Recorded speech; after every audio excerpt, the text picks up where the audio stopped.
Decrypto, o que muda no mercado cripto a partir de 2026? Se você ainda tem dúvidas, acompanhe a gente nesse vídeo. Eu sou a Thaís Almeida, contadora especialista em contabilidade e tributação de criptoativos. Vamos juntos!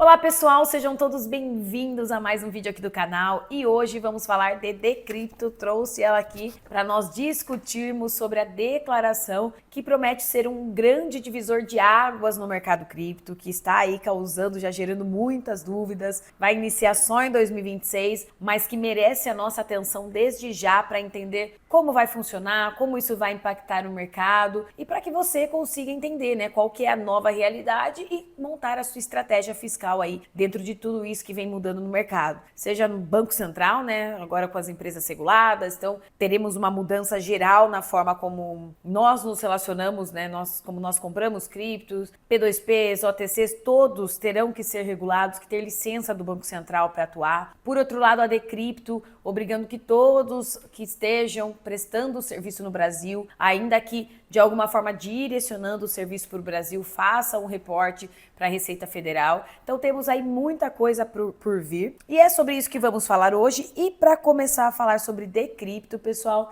é importante ressaltar que ela nasceu através da Instrução Normativa 2291 de 2025 e já ressaltar para vocês que a IN 1888 não morreu, gente. IN 1888, a declaração de criptoativos mensais, como nós conhecemos hoje, segue normalmente até junho de 2026, ok? Esse é o último ponto da normativa, né, que fala sobre a revogação, mas eu já quero falar por primeiro, até para que vocês prendam atenção nesse vídeo e entendam que ainda temos tempo, gente. Temos tempo de entrega de IN 1888 e temos tempo de entender como vai funcionar a Decrypto em partes, ok? Então aí ela segue e a Decrypto ela passa a ser reportada nesse novo formato a partir de julho de 2026. E o que a Decrypto nos traz, pessoal? O que muda e o que não muda? O que muda e o que não muda? Então aqui no artigo 5º, a Decrypto traz que ficam obrigadas a apresentar a Decrypto a prestadora de serviço de criptoativo que seja residente tributária no Brasil ou constituída ou organizada de acordo com as leis do Brasil e tenha personalidade jurídica ou obrigação de prestar informações para a Receita Federal, seja gerida no Brasil, tenha um local regular de negócios no Brasil ou preste serviço de criptoativos no Brasil.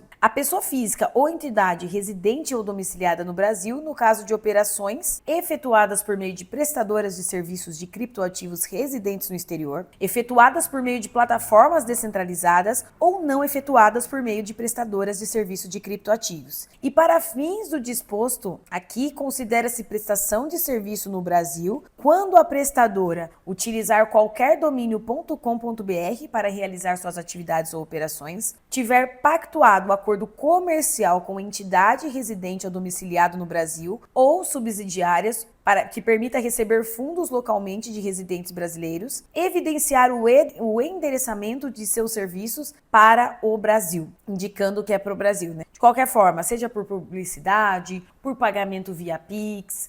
Então, hoje mudou, o primeiro ponto que a Decrypto muda é o conceito que a IN 1888 trazia, que só reportava quem era residente fiscal no Brasil, né? Quem tinha obrigatoriedade CNPJ no Brasil e seguir leis brasileiras. A Decrypto ela já traz algo muito mais amplo. Se você estiver no Brasil com o CNPJ, sim, mas se você estiver fazendo qualquer tipo de operação voltada para clientes brasileiros, que fique evidente que a sua publicidade, que o seu serviço é endereçado a clientes no Brasil, você precisa fazer o reporte. E aí entra uma série de questões, né, pessoal? Ah, mas vai fazer?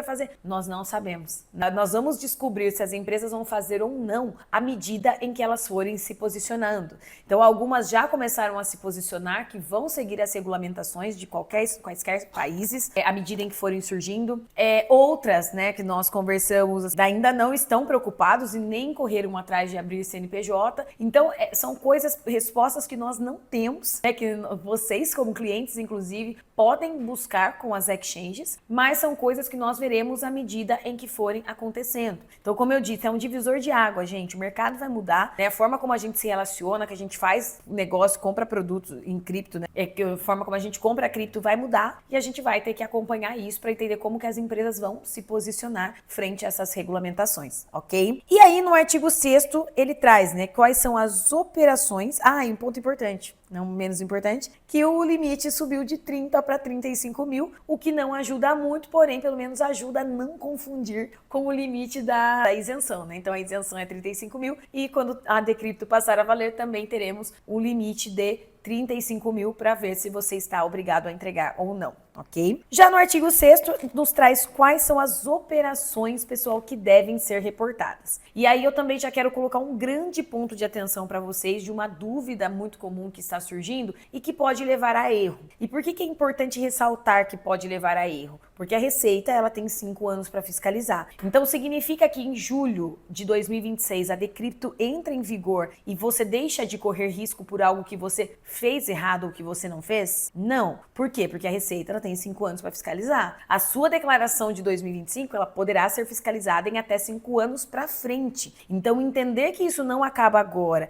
e principalmente o que realmente muda é importante para não te induzir a um erro, principalmente numa eventual regularização que você resolva fazer daqui para frente, ok? Então o que eu quero destacar nesse ponto? Que quando em comparativo, né? A IN 1888 ela não tratava de forma detalhada das informações como a Decrypto trata. Mas isso não significa que você não estava na obrigatoriedade de declarar. Por quê? Porque como tudo, né, e como sempre na legislação brasileira, temos ali sempre alguma coisa que fala outras e todas, outras etc. E isso acaba incluindo tudo, né? O que acaba gerando uma certa insegurança, sim, mas sendo preventivo na interpretação, você já entende que é tudo. Então, quando nós olhamos IN 1888, quais eram as operações obrigadas a serem reportadas? Compra, venda, permuta, doação, dação em pagamento, transferência de cripto, mandando, recebendo e outras operações com criptoativos. Ou seja, Thaís, eu já tinha que declarar staking? Sim, eram operações com criptoativos. Thaís, mas eu já tinha que declarar DEX? Sim, já eram operações com criptoativos. Mas Thaís, eu já tinha que declarar mineração? Sim, já eram operações com criptoativos. Então essa é uma questão que está sendo levantada, pessoal, que não é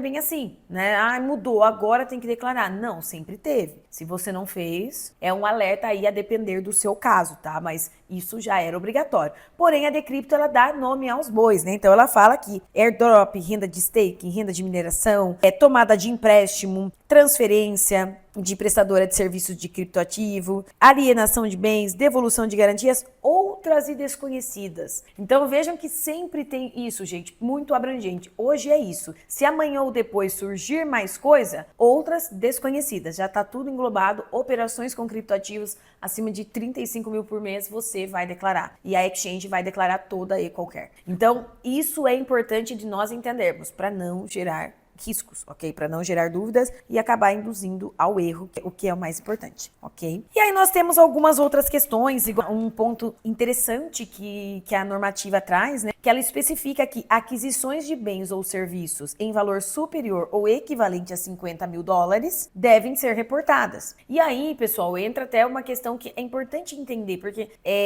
eu gosto sempre de trazer assim bem explicado, né? O nosso conteúdo é sempre voltado para o investidor que não entende, né? Para a empresa que quer entender, mas assim, a gente sempre busca trazer de uma forma leiga, porque às vezes é muito mais fácil você analisar de forma mais ampla, principalmente se você não vive nesse universo e isso não te gerar confusão, do que você pegar essas partes. Então, quando nós falamos aqui, o que eu imagino que vai acontecer? O que vai mudar de fato nesse ponto? Que nós teremos um campo próprio para informar isso. Então, isso gera um refinamento a mais para o fisco. É uma operação relevante, uma contratação de serviço relevante, uma compra de bem relevante. Então, eu quero ter isso mais mapeado, eu quero ter isso melhor mapeado para mim. Vamos imaginar que o fisco pensa dessa forma. Mas isso não significa que na IN 188 eu não declarava prestação de serviço, gente. Vocês entendem isso? E isso por quê? Porque era o recebimento de cripto, a dação em pagamento, a dação, recebimento, tudo isso já estava na IN 1888 na regra geral. Temos agora aqui na Decrypto, talvez, não temos layout ainda na data de gravação desse vídeo, teremos talvez um campo específico para falar sobre os serviços de 50 mil, mas isso não quer dizer que os seus, se você pagar, contratar, comprar algo, comprei um carro de 100 mil reais, eu não preciso com cripto, eu não preciso declarar porque a norma fala que é bens e serviço acima de 50 mil. Não é isso, gente. Sempre se atentem às regras gerais. É importante orientar o detalhe para que o preenchimento ocorra correto, mas se atentem e lembrem-se sempre da regra macro. Você está obrigado, você é pessoa física ou pessoa jurídica que tem cripto, não empresa de cripto, tá? Que eu estou falando você que tem cripto e não se você é uma SP-SAV. Se você tem cripto, pessoa física ou jurídica, você precisa declarar cripto se as suas operações são acima de 30 mil hoje e não pode cripto acima de 35 mil por mês. Fora de exchange, em exchange internacional. Ok? Então, regra geral e olha os demais detalhamentos para fins de preenchimento. Ok? E aí, seguindo aqui, temos um ponto novo, de fato, que é o reporte ao CARF, e a Decrypto ela nasceu disso, né? A adequação da declaração para atendimento ao CARF, que é o Crypto Asset Report Framework, que nasceu para um grupo, né, para um grupo de países, né, para que os países que fizeram um acordo, para que os países que fizeram um acordo pudessem trocar informações entre elas. Então isso vai exigir um padrão e com base nisso que a Decrypto foi adaptada. Então hoje, na regra geral da IN 1888, as exchanges já tinham que fazer um reporte anual no mês de janeiro, enviar uma declaração específica informando o saldo de criptoativos dos seus usuários em 31/12. Agora, além dessa declaração, há também um reporte específico ao CARF. É um reporte anual ao CARF que vai trazer a identificação da pessoa, o criptoativo declarável, o tipo de operação, a quantidade de transação, o valor total do criptoativo declarável, a quantidade total dos criptoativos. E aí, traz aqui mais alguns detalhes. É muito grande, gente, eu não vou trazer aqui para vocês o que é mais essencial aí para vocês. Aqui a forma como a exchange vai declarar, não, mas vocês já sabem que tem esse reporte, que existe esse CARF, ok? E aí, seguindo mais à frente, temos o que as pessoas, né, e empresas vão declarar, e não muda, né, não é nada muito diferente do que nós já temos hoje, de modo geral. Temos o método de avaliação, ponto específico, inclusive essa é uma outra percepção, uma outra opinião minha sobre a Decrypto. Eu acho que ela traz, além das novidades, o que não é novidade, né, que parece que é novidade, que muita gente acha que é novidade, é porque ela é mais, assim, ela conseguiu esclarecer, né?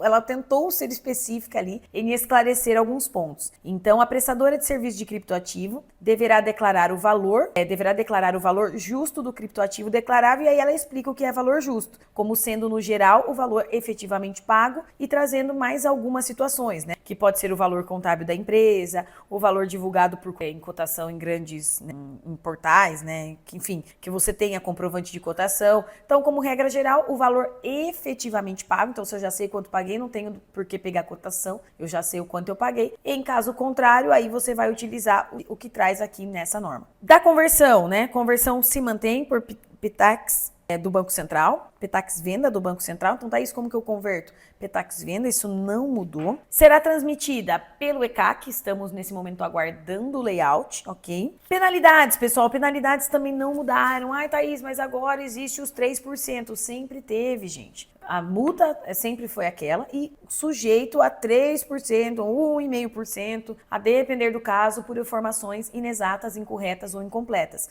Então, as multas se mantêm. R$100 para pessoa física, R$1.500 para pessoa jurídica que não seja Simples Nacional e R$500 para Simples Nacional. Acho que lucro presumido também, né? E lucro presumido também. Na última declaração, tenha feito com base no lucro presumido. E aí, por informações inexatas, incompletas ou incorretas, você fica sujeito a multa de 3% sobre o valor da operação, caso seja uma empresa, 1,5% caso seja uma pessoa física. Isso não é novidade, tá, gente? E é importante saber, né? Considerando que há 5 anos para fiscalização, é importante saber. Que mais que temos? E traz aqui, né? No artigo 17, traz de forma específica falando, né? As carteiras, gente, elas não são declaradas, mas a prestação das informações relativas ao endereço, né, remessa e recebimento, caso haja, é obrigatória apenas na hipótese de recebimento de intimação. Então, o que a Receita quis deixar claro aqui? Se você for intimado, se você cair num processo de malha fiscal e eu te pedir a sua carteira, aí você tem que fornecer. Okay? Então, gente, vamos ver o que vai acontecer aí com a Decrypto. De modo geral, eu entendo que eu acredito que será um momento aí de grande adaptação. principalmente se nós considerarmos que para que ela passe a valer efetivamente são praticamente aí da data de 6 meses, em julho de 2026, mas as informações ao CARF, elas são anuais. Então, em 2027, o reporte anual vai contemplar o ano de 2026 completo. Então, isso são coisas que a gente vem falando há muito tempo, né? A título de planejamento, a título de declaração, a título de cuidados na pessoa física. E agora, pessoal, mais do que nunca, isso fica evidente. Então, conhecer as regras, né? É o nosso lema, né? Conhecimento é poder, é o que eu sempre falo. Conheça para que você consiga montar a sua estratégia. Não vá na estratégia do amiguinho, porque estratégia fiscal é individual, é de acordo com a sua exposição no mercado, de acordo com o seu montante de bens, de acordo com as suas possibilidades de sair do país, de ter uma dupla residência, de qualquer planejamento, é sempre de acordo com a sua realidade, ok? E no mais, pessoal, nós estamos sempre aqui para orientá-los. Conforme as novidades forem saindo, novos layouts, teremos mais conteúdos por aqui. Então já ativem o sininho,